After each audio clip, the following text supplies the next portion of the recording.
Welcome to Murder. And everything else. My name is Joy. And my name is Cheryl. And Joy and I are two old friends who are going to discuss murder and everything else. Yay! Yay!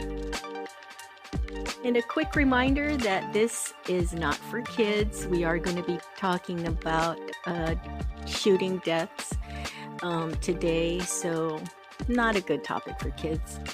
Generally, our podcast is not good for kids just because of language and subject material, so just gotta put that in. Unless your kid is like Harold from Harold and Maude, and in which case I guess you can really let them enjoy this genre. That's right. So let's jump into our highs and lows. Oh, by the way, I just wanted to throw out there, we're going to be talking about on-set deaths. So on movie sets, on TV sets, on,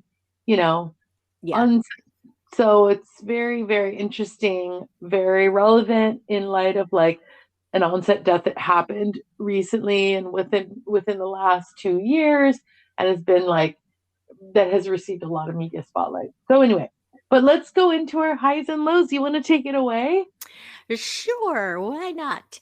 Okay, my low is my challenges with doctors and insurance companies. So when I moved here to a new location, I had to I had to establish new doctors, new vet, everything, right? So I went off a recommendation by my sister-in-law, and she got me in with her doctor. Well, when I say got me in, they made an appointment for me as a new patient, and the appointment, the first available, was 4 months out. And I was like, well, okay, I'm not in any hurry. I don't have anything going on right now. I just want to establish myself with someone. So if something does happen, I have someone to call. 4 months I wait. And the day before, I am not kidding, the day before my appointment, they call and say, we're no longer taking your insurance. And I'm like, okay. And it's like, take a deep breath. And like for 2 months, I didn't look for a doctor. I was so exasperated. Then I find a doctor close by, because my whole thing is I really don't like to travel far for anything. So I find this place that's actually 2 companies, 2 different owners that share the same office. And I find a doctor with one of the companies, and she's great, and they do kind of this holistic thing. She did this genealogy testing to see like what medications would be good for my ethnicity, blah blah blah. Did not tell me that the insurance, I would think, I don't know, they're going to turn around and say it's up to you to do it. Well, my insurance denied it because they were like, this is investigative. Yeah, no, it's like an investigative type. I forgot what word they used, but okay, that was one thing. Fine, because I didn't ask if, I didn't call my insurance to see if it was covered, blah blah blah. But anyway, she was helping me with other things. I call back 2 weeks later just because I have a question, and she has left the practice 2 weeks later after. Okay, so I'm like, oh, you gotta be kidding me. So they refer me, or I decide, I don't remember how it happened. I went over to the other doctor, right? There's 2 practices there. And I go over to the other one. I really like her, yada, yada, yada, yada. And, it's this type of thing where she's helping me with stuff, and I'm supposed to go for a follow-up appointment a few months out so we can see how the medications, how I'm taking to the medication and all of that. So I see her like 2 weeks ago. And just this week, I get an email from her saying, I find that I cannot service my patients in the way I'd like because of insurance companies. So effective April 1, I am no longer going to be accepting insurance, and I'm going to be a cash pay only. I'm like, what the God fucking, just like, it's unbelievable. What the hell is happening? Well, so you have to pay up front. Then I'm not going to her. No, but like what she wants is you to submit your own claims to the insurance. I'm not reimbursement, right? Nope. Because Kevin has also been going through the same struggles, and he found someone he liked. and they didn't bill the insurance. You had to do it yourself. Well, trying to get a reimbursement is like pulling teeth. And so 3 months later, he had to follow up and go, "Where's my?" I'm like, I'm not going through that headache. I'm just like, I'm done.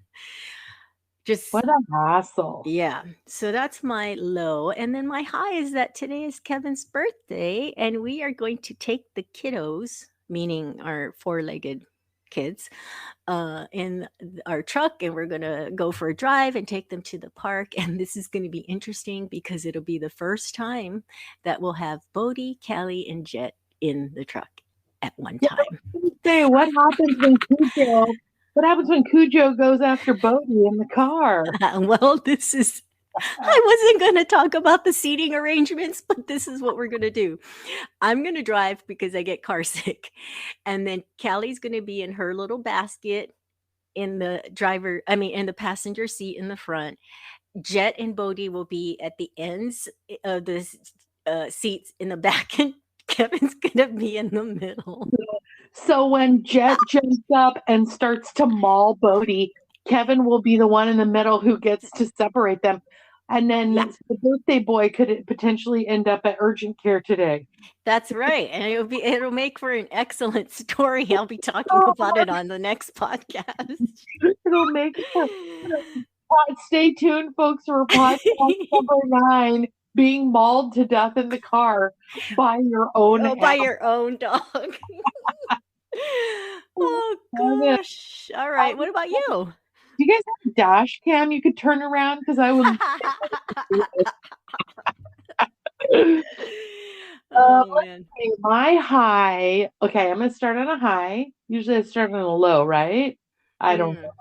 But I'm gonna start on a high. Yesterday I went to see a musical. I took my nephew and my oldest daughter, and I took a friend. And it was so I know we talked about this in the movies, top 5 movie podcast. I just love musicals.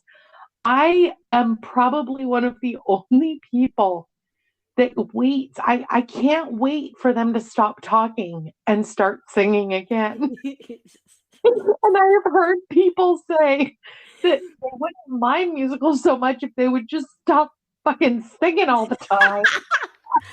The opposite. And it's because I generally know all the songs when I get there. Oh Lord, you're not one of those people that sings at concerts and stuff, oh, right? Oh yeah, girl. Kevin hates. I'm singing in the car. As a matter of fact, this is so funny. And my kids used to do this to me too when they were little. So, I sang to my kids all the time. And right around the age of 18 months to 3 is when kids start to sing. And especially if you really focus on music. So my kids would tell me to shut up so they could sing the song.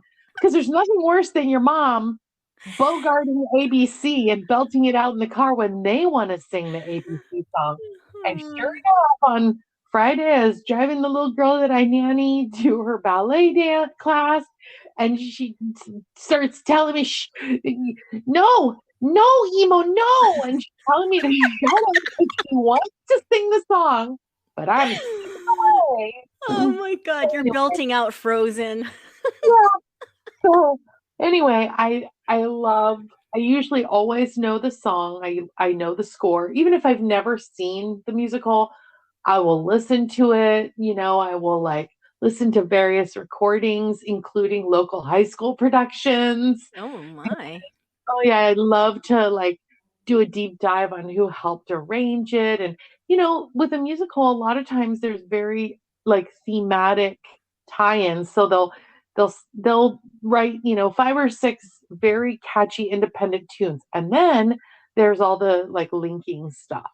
So they'll always go back to this this theme. And for those of you who've heard Chicago, which is an iconic musical, the music all ties in very closely. So all you have to do is hear the intro to any of the 5 or 6 really, really, really famous pieces from that, and you know exactly what is going to happen. You know what the song's going to be like.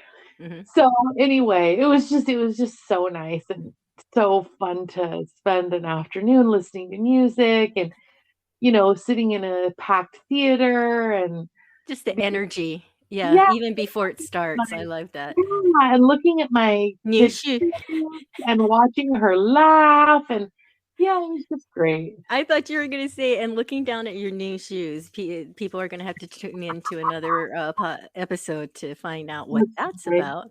But you That's have right. to tell everyone about the friend that you took and what she said to Oh, you. yeah. So for those of you who live in the area and know who this person is, I'm gonna just say I like to call her MBG. You know exactly who I'm talking about. She says as we're like exiting the car to go to the walk across this little area to the theater, I'm not a real big fan of musicals. And I'm like, oh no. But then she did say she was really looking forward to seeing the Book of Mormon, that she had heard it was very funny. And she's a very smart, savvy lady. She's done her research. She knows quite a bit about the story of the play and about the story of Mormon people and all that. So Oh, I forgot to ask, did she like it? yeah, she said she Okay. enjoyed it. But I mean, It you know, wasn't her favorite. well, do I think she would go back like for another showing? Maybe not because The she's seen. next time well, you have to tell people it's because, someone couldn't go, right? That you Yeah, originally planned. yeah, I was gonna take the family, and then one of our kids had a big volleyball tournament up in Washington D.C. area. But it ended up working out great, and it's just such a nice way to spend a Saturday afternoon. And I feel like weekends a lot of time it's you're playing catch up. You're doing the laundry, you're doing the Oh, yeah. grocery shopping. But which leads me into my low, which is today I discovered with a washing machine full of water that wouldn't drain out that the washing machine's busted. Oh, man, I hate Uh, appliances breaking down. there's no, I hate appliances breaking down. I hate having to buy tires. You don't even have anything cute to like show for it. So It's not like a new pair of shoes.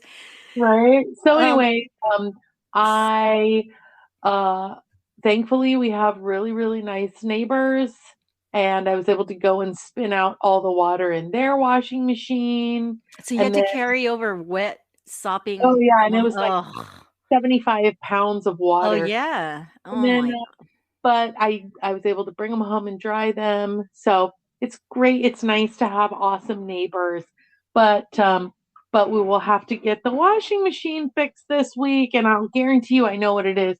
We have two dogs and two cats and two mhm. children. So you combine all that fur and hair, I'll guarantee you that the line that the water drains out is probably clogged. Mhm. Looked online and I watched these YouTube tutorials, and they all start with turn the machine onto its like side and unscrew the panel. And I was like, I'm sorry, I'm totally tapping out. I've reached a place in my life where tipping the washing machine on the side and unscrewing it so that I can look into the panels or whatever, that's just not in my uh it's not in my job description No. as as the career choices I've made are leading me away from washing machine repair. Oh my gosh. Well, good luck with that. I hope it can be fixed and that you don't need to purchase a new one because we had to do that when the panel of our stove was smoking. Oh, And one night oh no! I turned But on the what oven. my friend just said to me, she goes, "I got a washer and dryer sitting in my garage that's not being used. So if you need a new one, I'll just give you mine." I was like, "Score!" Who's that? Your neighbor? Another friend, Oh yeah. my gosh. You've got a bunch of highs in your low.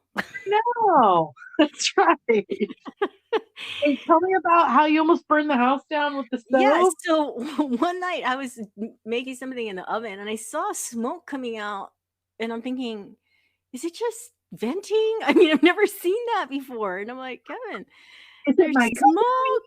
Huh? Is it Yes, my my cooking. It's probably my cooking.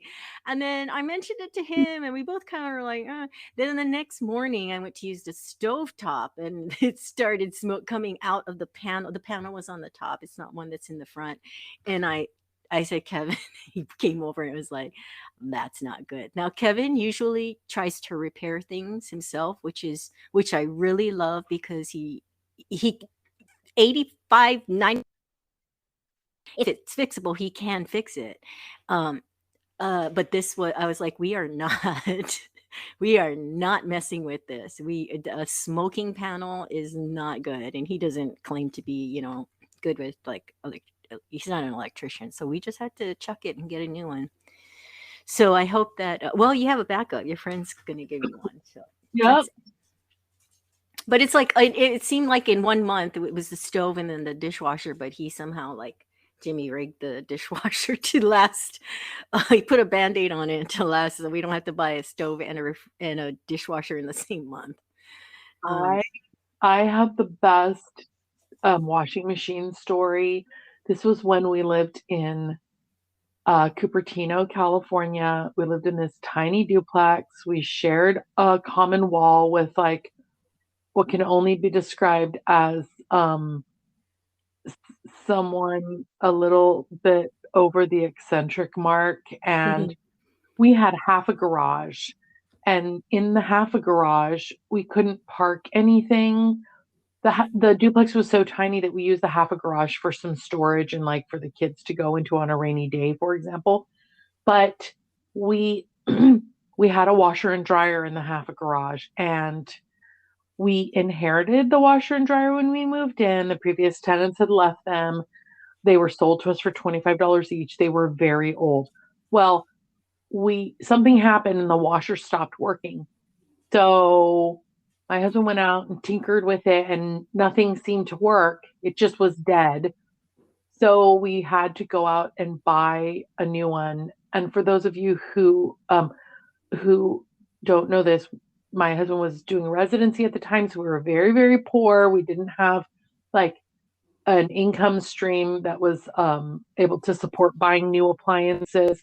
We knew we were going to be moving at some point in the future, so it was pointless to buy. But we ended up having to go to Sears and financing like a $475 washing machine, which was crazy that we didn't have $475 laying around. But I can't imagine that we were any different than a lot of people who can't afford to buy something for $475. Anyway, they bring the thing and they are supposed to cart off the old one. And as they're hooking up the new one, the guy goes, "We just put the old one up on the truck. We're going to take it out of here. But we noticed that the breaker was no, had been no. and so we went and flipped the breaker box, and the new washing machine's all set up and ready to go. He's all, do you want to try the old one and see if it still works?" Oh, And I'm literally like, there's probably fire oh, coming out of my ears. And I'm like, no, thank you. We'll just take the new one. And we I'm just. thinking, oh my God. Because I think we moved within a year of buying it, and then we ended up like leaving it there and selling it to the new tenant for like again $25. Because who's gonna pay more than 25? You know what I mean? Like people. Oh my god. Yeah, and then it took like 2 years to pay off the $475, which was so Oh. infuriating. But of course, neither one of us thought to that, like, if you check the breaker first. So now whenever anything breaks, I'm always like, let's go check the breaker. Even if it's not related to the break, even if it's not like Right. I just Exactly. check Oh the breaker. my God. The I felt like, computer's not working. Check the breaker. yeah, Like oh, the toothbrush stopped working. Let's go check the breaker. oh, that sucks. Oh my god. Yep. Wow. Lessons learned. Yeah. That was an expensive lesson, but Right. We should jump nonetheless. into our podcast Topic. subject. Topic for the day. Well, so like we had been discussing, there are a lot of accidents accidental deaths on movie and TV sets, but I'm going to focus today on shooting deaths, and mainly the Rust movie, which is has been in the news for the last year because it involves Alec Baldwin, who is a very famous actor. So, the Rust movie is a fictional story focusing around a 13-year-old boy who accidentally killed a local rancher. After he is sentenced to hang, he goes on the run with his grandfather, Harlan Rust, played by Alec Baldwin. Filming took place at Bonanza Creek Ranch, which is a Western style movie set in New Mexico. This location had been used by many Western movies. This was a low budget movie. The budget for this movie was only $7 million. And now, well, to the average person, $7 million sounds like, a gold mine. The average movie cost 50 to $100 million to make. Yeah. And, the big, movies with special effects, those can go in the hundreds of millions. The budget was so low that the crew members had to double up on their responsibilities, and that will come into play later with the armorer. They were cutting corners to stay within budget. The budget was so low, there were no on-set medics, which is a real big hazard. You have to have medics. I worked on a set once where they had the medics, and they had a table full of, just like, they had aspirins and antacids, and they lay it all out, and they're just there sitting the entire day in case anybody needs something. So on this set, there was none of that. I guess in the beginning, a crew member hurt his hand and he had to take care of it himself. So Alec Baldwin and Joel Souza, who is the director, created this story. Alec was starring in it, and he was one of the 6 producers. He did an interview with George Stephanopoulos later, and he says he was strictly a quote unquote creative producer, which meant, he says, casting and script and not so much the budget. Often producers never even go to the set, they just put up the money. It's common to put celebrities as a producer to draw more of an audience. So, as I mentioned, Joel Souza was the director of Rust. The AD, which is the assistant director, was Dave Hall. Dave had a bad track record with gun safety and safety in general. An assistant cameraman who worked with Dave said his mentality was get the shot and get the shot on time, because there they do have a very hard job. They do have to stay on time, and time is money. So they have to try to stay. His part of his job is to stay on budget. So it's understandable, but it was at the detriment of safety to other people. So he was willing to cut whatever corners were necessary to make that happen, to get the shot, get it on time. He was fired from the movie Freedom's Path after multiple injuries and unplanned discharge of a gun. In one instance, a 74-year-old actress was supposed to fall to her knees. 74 years old. I can't even fall to my knee without hurting myself. She was supposed to fall to her knees after finding out about the death of another character. An assistant camera operator asked Dave if they should get a crash pad for the actress's safety. Dave said it was fine to use a furniture blanket. That is very little padding. Wow. So the actress then fell over and injured herself. In another incident, a crew member fell down and couldn't get up. The assistant camera operator had to yell cut himself instead of Dave yelling cut because someone has fallen down. He just kept letting them film. So the Wow. assistant camera operator yells cut, and then a different crew member helped the guy get up. So on this set, just as any set, it was Dave's responsibility to make sure the guns were completely empty before filming close-up scenes. But when they were filming one of these scenes, the gun had actually been filled with enough gunpowder to cause a blast. So the gun went off right in the boom operator's face, and he ran off the set. Thankfully, no one was injured, but this was one of the many complaints people had about Dave and his lack of safety protocols. Remember, he is the AD on Rust. 42-year-old Helena Hutchins was hired by Joel as a cinematographer. Helena was born in Ukraine, graduated from Kyiv National University with a degree in international journalism. She started working in the industry as an investigative journalist for British documentaries. In 2015, she graduated from the American Film Institute Conservatory. Her credits started to grow. She was named as a rising star in the industry in 2019. She had a 9-year-old son and was married to Matthew Hutchins. This was her first time working with Alec Baldwin, and everyone on the set loved her. And I know this is besides the point, but she was beautiful. You've seen pictures of her, right? I have not. Girl, I was going to add a picture in here, but I was sure you saw her. You can Google that while I'm talking. So 24-year-old Hannah Gutierrez Reed. Oh my gosh.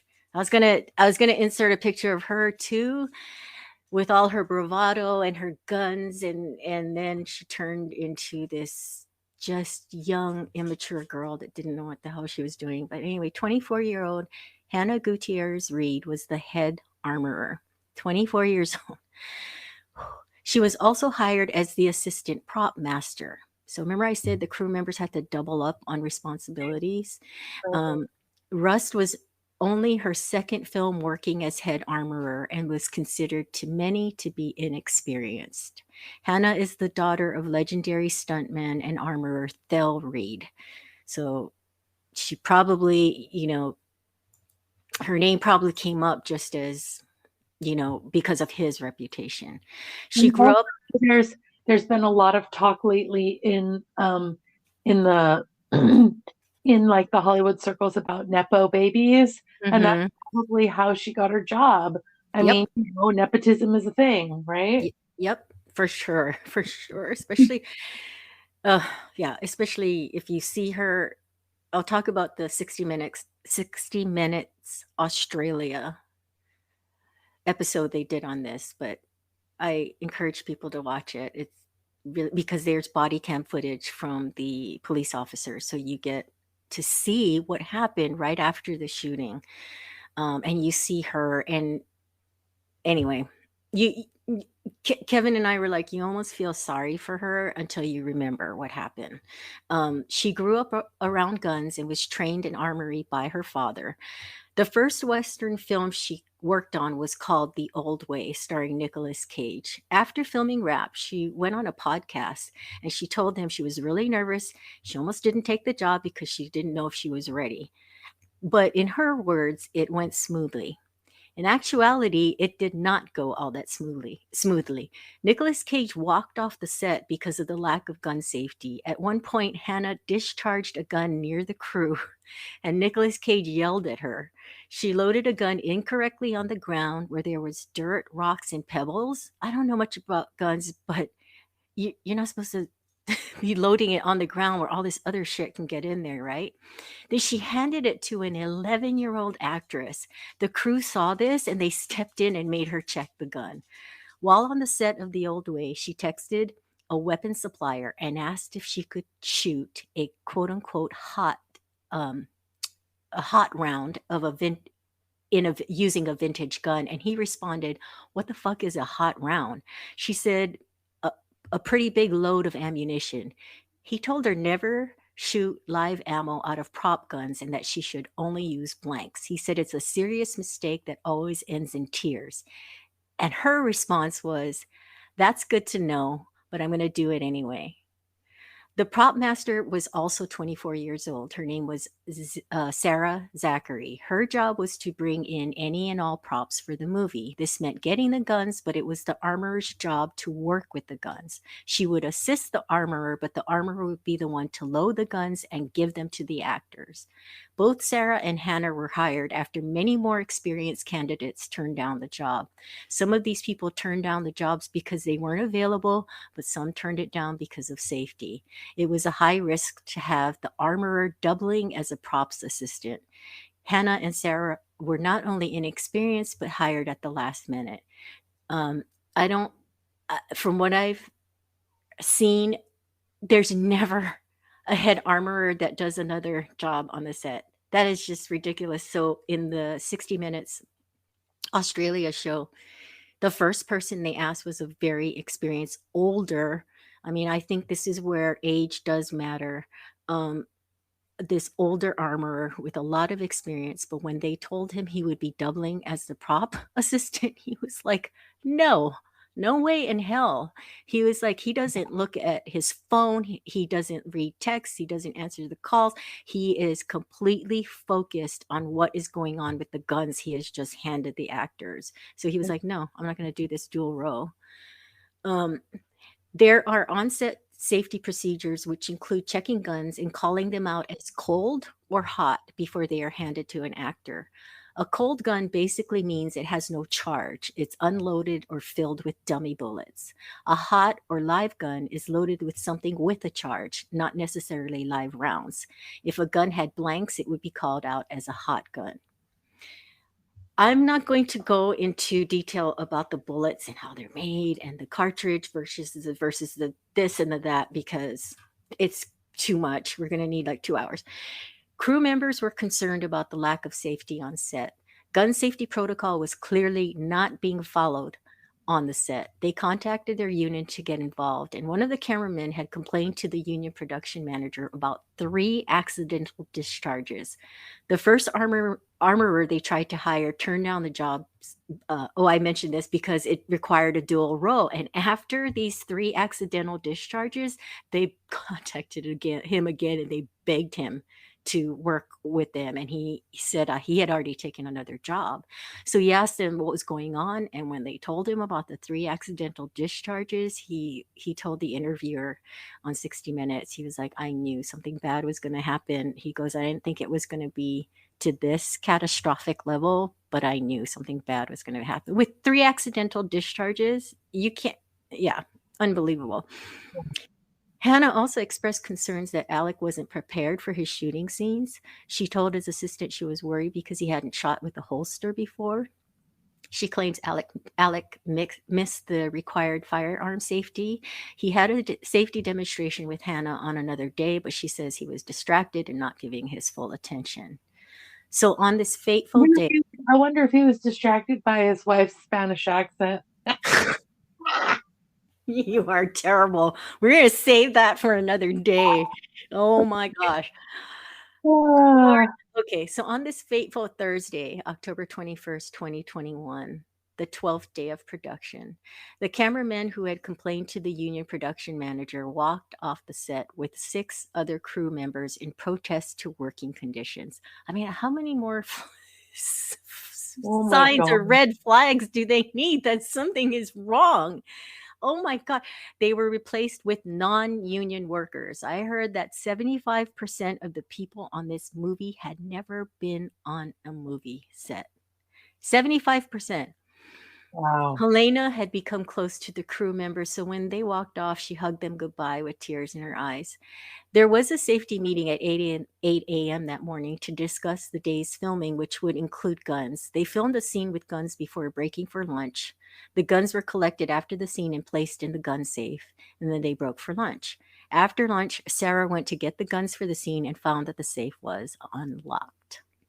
Oof. They were going to film a gunfight scene in the church building. Before Alec got back from his lunch, the crew prepped the scene.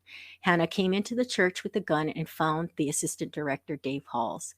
They, and I just feel like these 2 people that have had such a bad track record, the 2 of them, like, it's like just the perfect storm.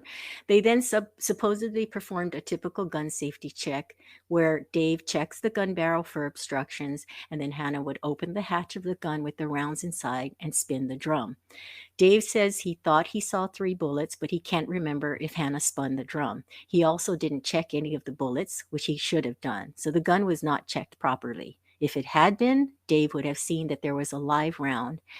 I'm hearing that as the AD, he was not supposed to be handling the gun, but I did see Alec's interview, and he said if the armor is not there, then you hand the gun to the AD. Hmm. But you already heard about Dave's track record with safety, so okay. Oh, It would have been best practice if Hannah had taken out each bullet and shook them because dummy bullets will rattle, a live one will not. Dave then took the gun. Hannah left the church.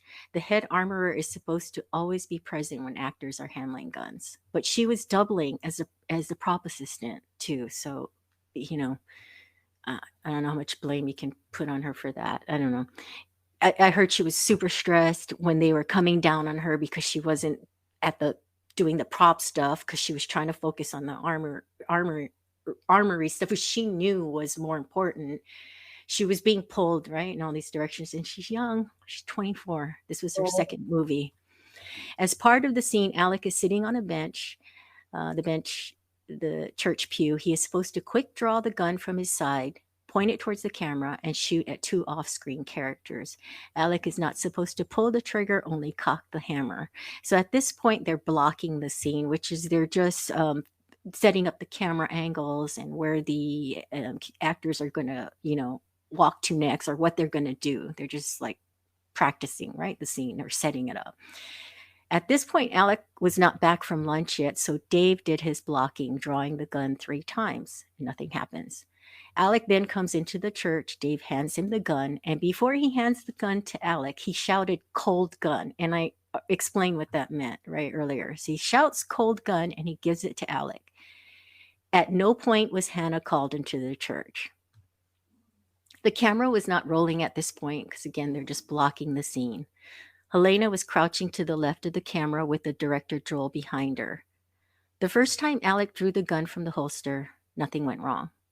The second time he drew it, his finger pulled back the hammer with his other finger on the trigger, and the gun went off, striking Helena in the right armpit. The bullet went across her body, came out her back, and hit Joel in the shoulder, who was standing behind her. And as everyone knows, Joel survived his injury, but Hannah unfortunately did not, and she died later that night. you mean Helena, right? Helena, what did I just say? Hannah? Yeah. Okay, sorry. There's too many H names. Yeah, Helena did not survive, and she died later that night. Thank you for the correction. Mhm. Alex says he did not fire the gun. The FBI says the gun could not have gone off the way Alex said it did. They also ruled out the possibility of a malfunction. Hannah sued Seth Kenny, who provided the bullets, and says he provided the box of ammo that was mislabeled. Seth says he did not provide any live ammo to the Rust production. It's been alleged that Hannah accidentally brought the live ammo from the movie The Old Way. Hannah's attorney claims it was sabotage. Prosecutors say there's no evidence to support this claim. But remember, the cabinet was open. Yep. There's so many. So, It's, so it yeah. could have been negligence on the armorist who didn't lock the cabinet once the guns were, when they all went to lunch. Or somebody could have unlocked it, replaced the bullet with a live round in an attempt to sabotage something. Not the thing that's so interesting is who were they trying to kill if that was the case?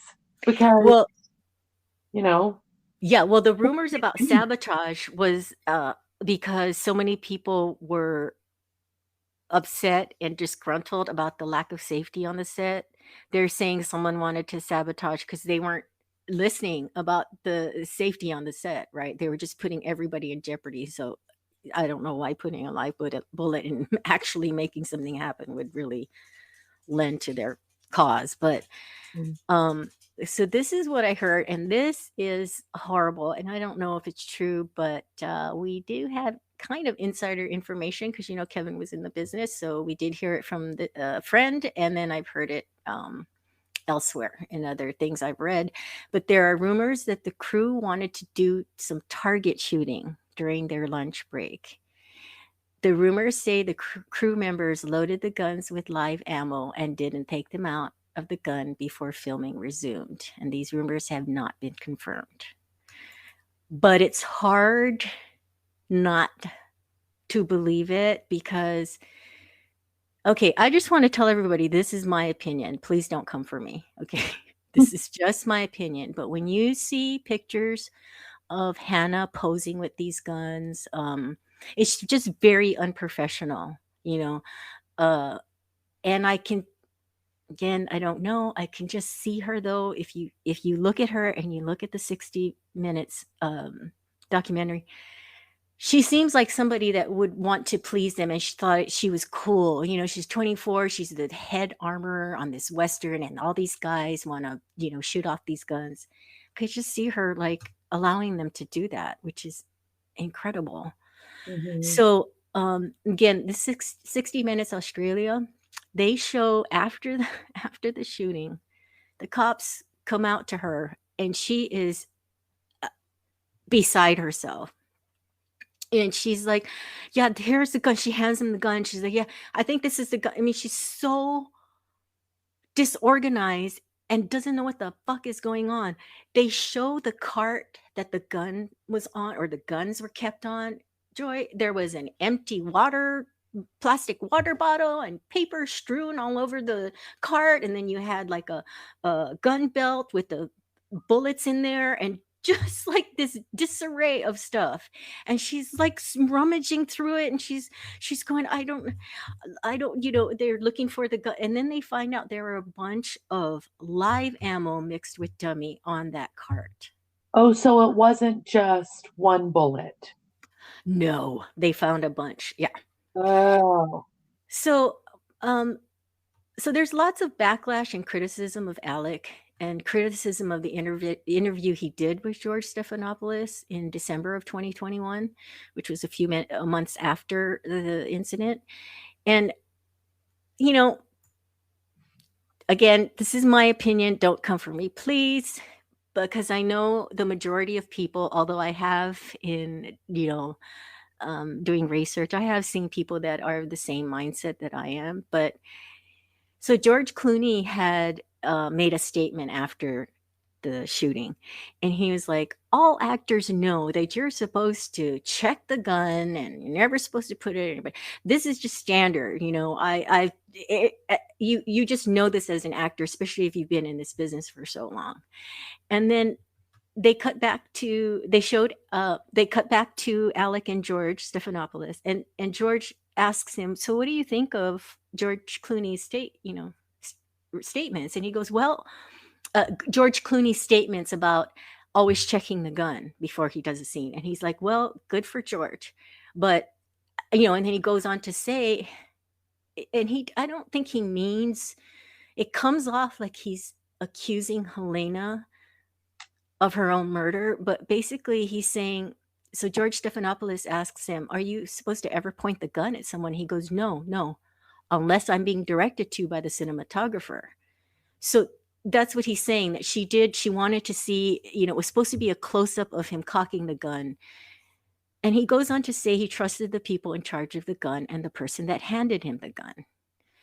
In January 19, 2023, prosecutors in New Mexico announced they would be filing felony criminal charges against Alec Baldwin and Hannah Gutierrez Reed. They were formally charged with 2 counts of involuntary manslaughter on January 31st, 2023.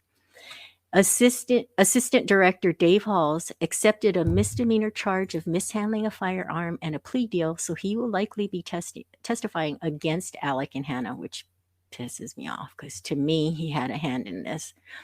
Several other lawsuits have been filed. The script supervisor, who was next to Helena when she was shot, as well as the head of lighting, are suing Alec and Dave, among others, for assault and intentional infliction of emotional distress and negligence. Alec is suing Hannah, Sarah, Seth, and Dave. Dave is countersuing Alec, Hannah, Sarah, and Seth. Hannah is suing Seth and his company, and a key medic on set is suing Dave, Sarah, Hannah, Seth, and Russ Productions. Oh my Alec God. was sued by the Hutchins family for the wrongful death of Helena. It was settled out of court, Joy.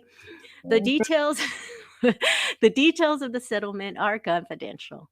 Helena's husband, Matthew, has spoken out about Alec's involvement and feels Alec has not accepted responsibility for Helena's death and, moreover, shifted blame to Helena when he made that comment. He feels the idea of the person holding the gun, causing it to discharge, and not being held accountable is absurd. He does go on to say everyone that touched the gun was responsible. He feels there were several industry standards that were not met. The film will be completed, which blew me away. I don't know. For me, it was like, oh, let's just. But Alec will still star in the movie. That is, if he's not behind bars. Matthew will replace Alex. So her husband will replace Alec as one of the producers of the film. And the film is intended to honor Helena's legacy and provide the Hutchins family with a portion of the proceeds. So That's provided the movie makes any makes money. any money. I Yeah, mean, because we're talking about a low budget indie film here. Yeah, who wants to see Unless it? you play the game that indie films have to play to get notoriety at Sundance or at Cannes or at what's the one that's in the mountains, Telluride, or at any of those small movie festivals. I shouldn't have thrown Cannes in there. Unless they play the game to get the submissions and get the backing and get the notoriety, there's hundreds and hundreds of indie films made every year that don't make it to film festivals and that don't get any notoriety at all and don't make $5. Yeah. I think the audience will be those that wanna support because Matthew, his feeling is in her honor, right? That he's gonna Right. complete it, because when I first heard they were gonna complete it, I was like, "Oh, that seems like" it just seemed, inappropriate to me, but I can see from his point of view that she loved movie making, and she was on her way up, and so He I did. don't I don't know. What do you think of that? I do remember hearing them talk about this case on NPR, and she loved movie making. But here's the thing, if you're driving a car and someone hits you in the back of your car and it forces you to rear end someone, even though the car behind you forced you to lose control of your car and you rear ended the car in front of you, you're still responsible for rear ending the car, even if you didn't prompt, you know what I mean? Like, because you Mhm. hit the car in front of you. Again, the person who hit all the cars and prompted all of the rear endings has culpability for starting that domino effect, but you are still responsible as a driver for rear-ending the car in front of you. Wow, Joy. See, this is why I love you, because that is the most, reasonable analogy of this that anyone has ever said, because I will tell you, before you just said that, I wanted to talk about this because while it might be an unpopular opinion, I just don't know why everybody's coming for Alex so hard. Um, there was a person that was hired to be in charge of the gun, and then also the AD, his responsibility was to also check it. So, and the fact that he's not being charged, that he took a plea deal, that pisses me off because I feel like he is just as culpable. I feel he's more culpable than Alec. Well, Um, I think that people are coming for Alec because one, he did have drug and alcohol issues. He had an anger problem. There was that released the voicemail where he's screaming at the top of his lungs at his 17-year-old daughter, who's the daughter with his ex-wife. What was her name? Kim Basinger. Basinger, yeah. And it was very public and it was very uncomfortable. And I will tell you that my children were toddlers when that was released, and I was horrified. But now that I have a 16-year-old and an 18-year-old, I'll tell you, my horror level has dropped considerably.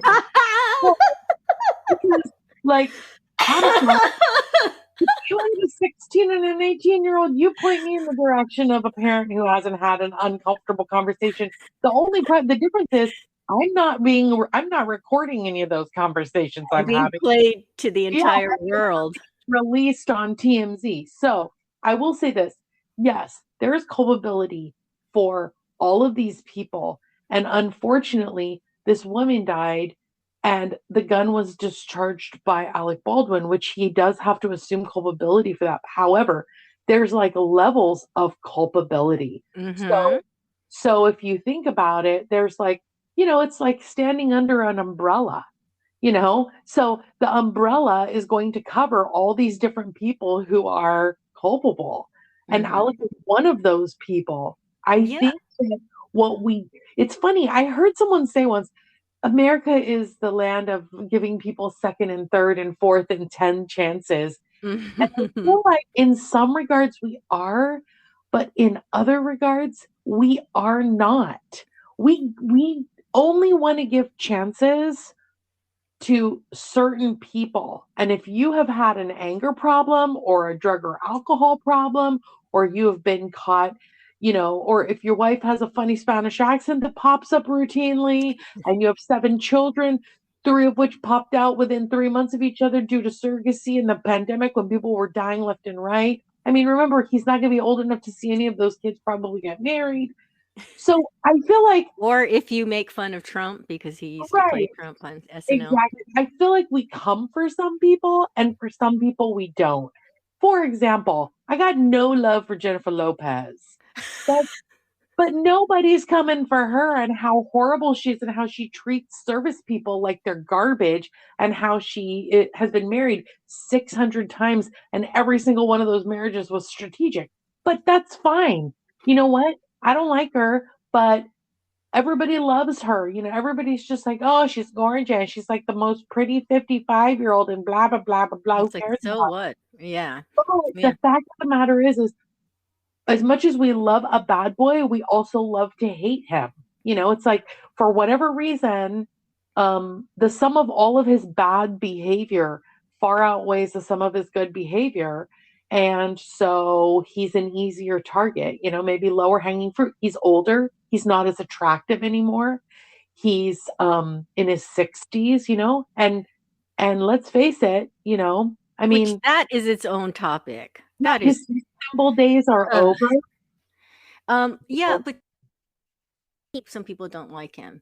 And I don't love him. I'm not a huge fan, but I can be you know, objective in this. Well, I think I quit. I think it's because I was telling Kevin, if I were the actor, don't look at me to be the fucking gun expert. You hired me to be an actor. It's like having a scene where there's special effects and explosives around. You want me to go double check? No, you better. I'm sure you have hired the professionals to be in charge of that.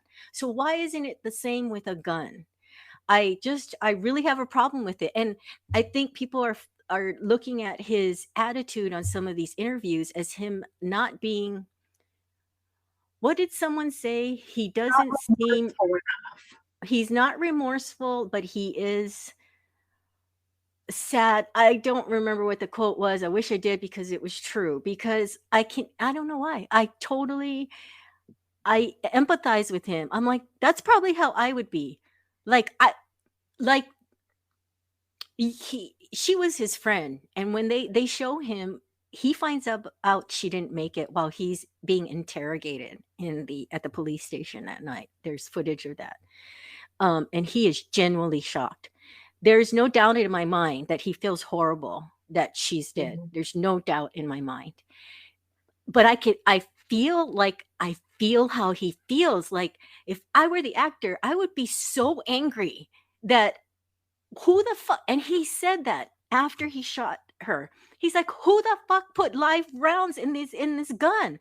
I Right. mean, I would be mortified that I killed someone. But at the same time, people are going, oh, he doesn't want to accept responsibility. And he's even putting it on her that she told him to point it towards the gun. But I would feel like I would be so angry, like you can tell I'm angry now, because I'd be like, it's not my fucking response. I'm an actor. There's many Right. other people that and I people are like, hey, you're supposed to check it. But again, I equate it to any um special effect, like explosives going off. You are not going to ask the actors to check it. So why is the gun any different? You have an armorer, there's a position of a person, there's a person that is responsible for the guns because it is dangerous. You can't ask the actors to rig up the explosive for a car bomb going off. You have an expert for that. So anyway, I just feel really angry because I feel like if I were the actor, I'd feel exactly like him, which is mortified that I killed someone, but angry that everybody's looking at me because the gun was in my hand.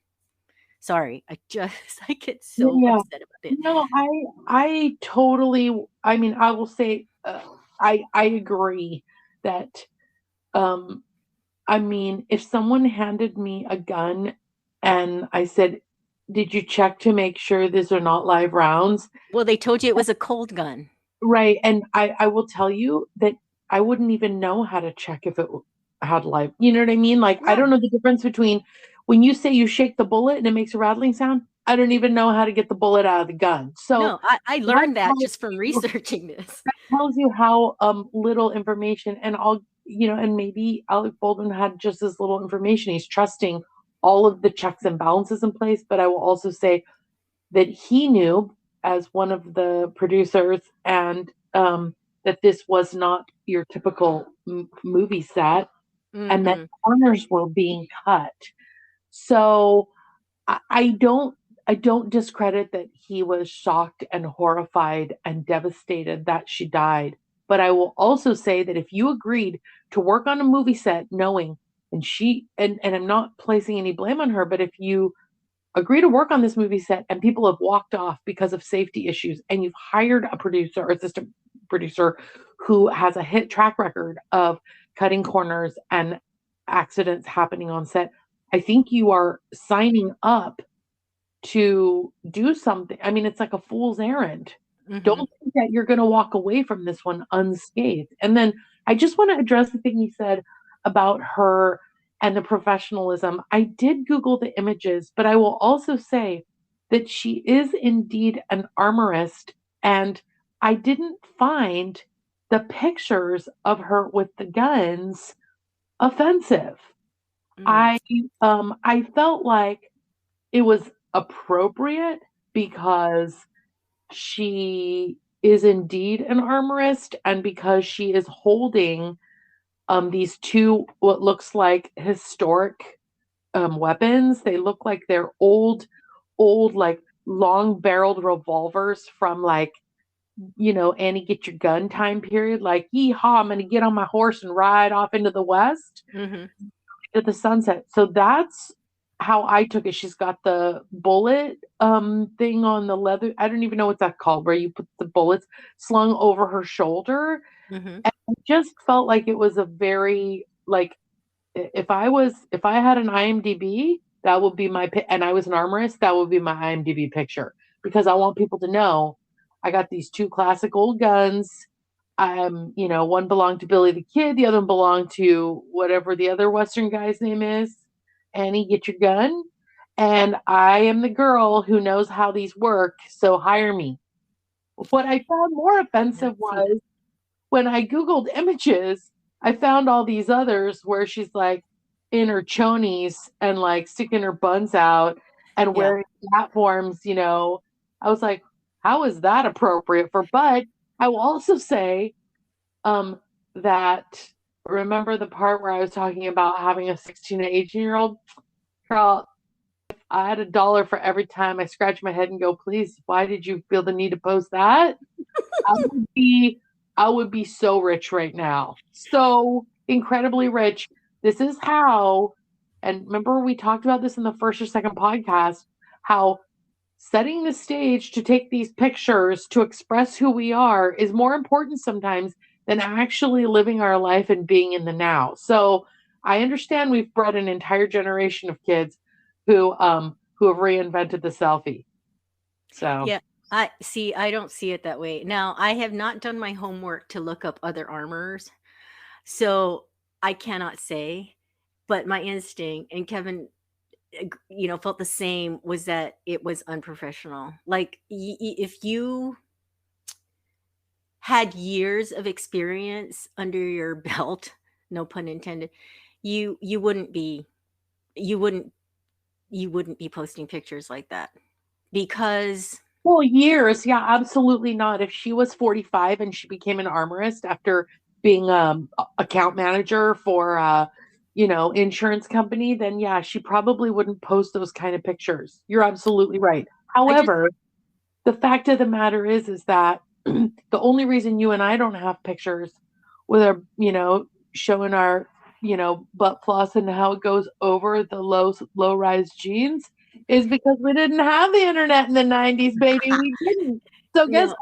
Those pictures are on 35 millimeter canisters that are sitting right now next to me in the closet and that are rusting as we speak. No one will ever see those pictures.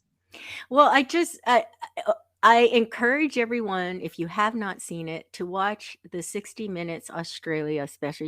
It's on YouTube. It's actually not a full, it's like 22 minutes.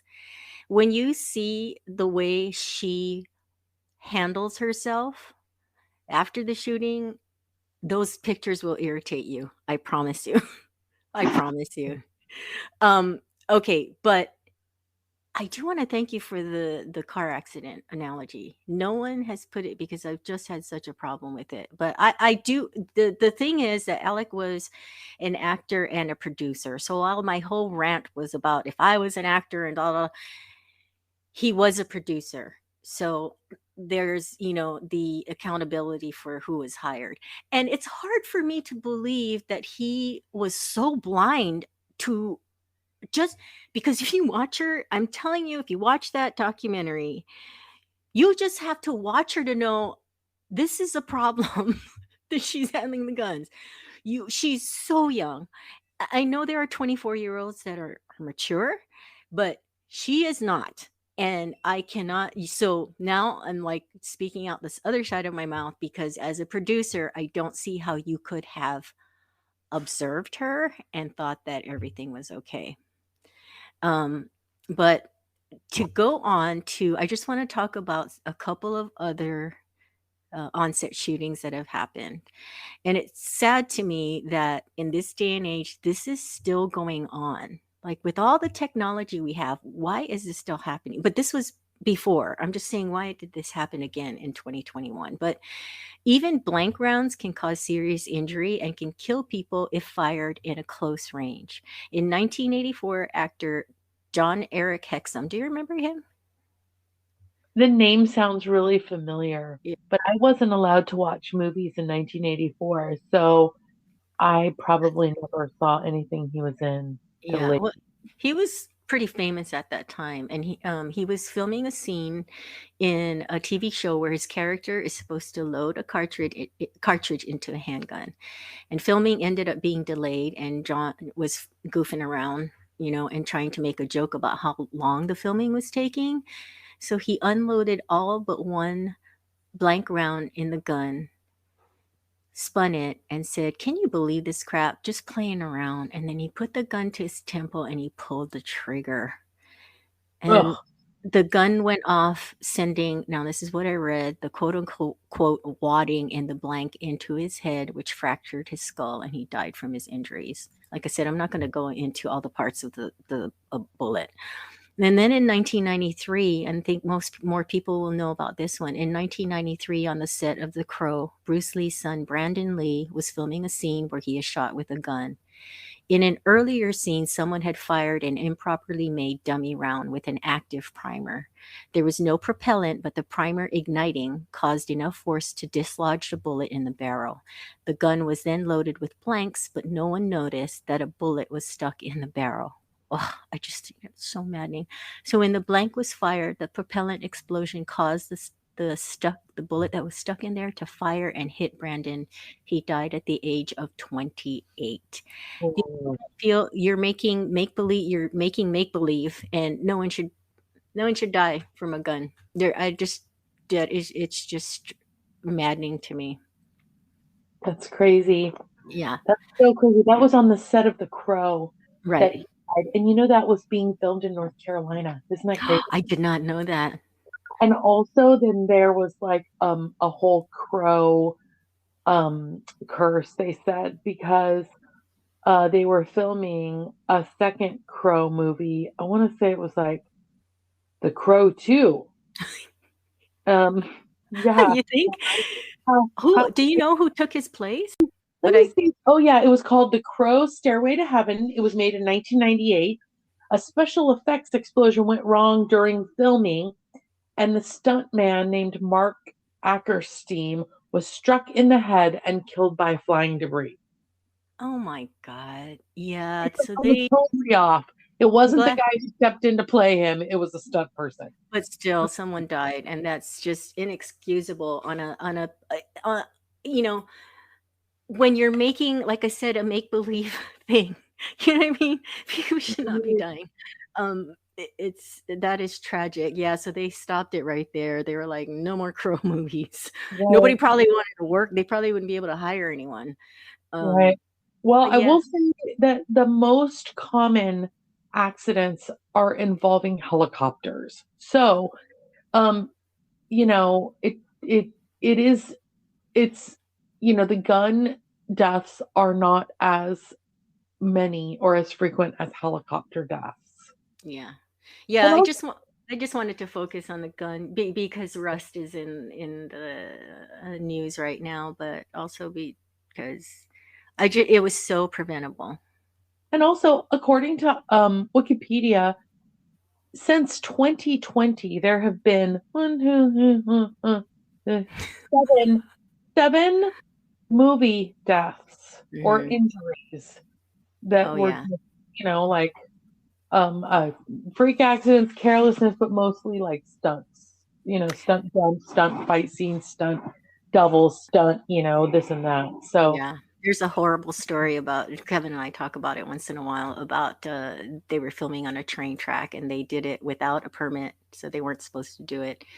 And one of the girls, I think it was her first job, which was tragic, but she was trying to do such a good job. The train was coming and they were all like, let's go, let's go, let's go. And she was staying till the last minute because she wanted to, really do, I forgot what her role was, but she was hit. She was hit and killed. It was so, that should not be happening. listen to Uh, this.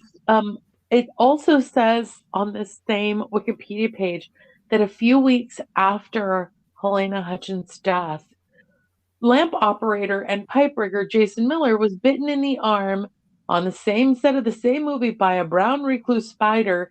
Miller suffered necrosis and sepsis, requiring multiple surgeries to avoid amputation of his arm. oh my God. I did not hear about that. Not Oh, great. And I then think just that so, set is cursed. I don't think they should continue. I really don't. Oh my God. What if something else happens? but yeah, right. I just have to also do a shout out for this one because it like literally was the first one that they have on in the list of accidents. It was in the 1910s. It was 1914 in Canyon City, Colorado. Cast Canyon? member, yeah, cast member Grace McHugh was filming a scene where her character was crossing the Arkansas River in a boat. When the boat capsized, camera operator Owen Carter immediately jumped into the river to save her. He dragged her to a sandbar that was reported to be quicksand. The rest of the film Oh, crew watched yeah, the rest of the film crew watched helplessly as they were sucked into the sandbar and drowned. oh, holy crap. Well, Natalie Wood was deathly afraid of dark water. And when she was a child, she was filming something where she was supposed to cross the bridge and it broke and she fell in and she was already terrified of dark water. But What's dark water? well, like water that's dark. Oh,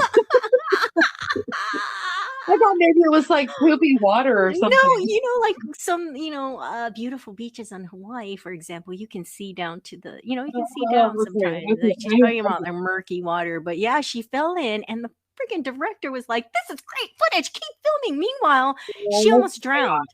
She almost drowned, Oh my and God. then yeah, and then that just reinforced her fear of the water, and then she dies in the water, which is just anyway. We Well, could go. in completely other news, I Googled uh, images of John Eric Hexum, and boy, he was a real looker. That's why I'm surprised you don't know him. That's right. Anyway, well, I think we should probably start wrapping it up. Well, Cheryl, thank you for doing all of that research on this interesting topic of on-set shootings. And I have to thank you for, I'm telling you, that car analogy. Although some of the cars in the middle got off scot-free. Oh yeah, well, I don't know. When you went through that list of who's suing who, I was like, at the end of the day, everyone's gonna be sued. I mean, my God, no one's walking away from this one. No, because there were a lot of people that were responsible. Anyway. Yeah, it'll be interesting to see what happens. So, guys, stay tuned because maybe we'll have some updates about this important, the important developments on this on-set shooting. Yep. And thanks for listening. Thank you for listening. Until next time. Until next time, we'll talk to you later. Bye. Bye.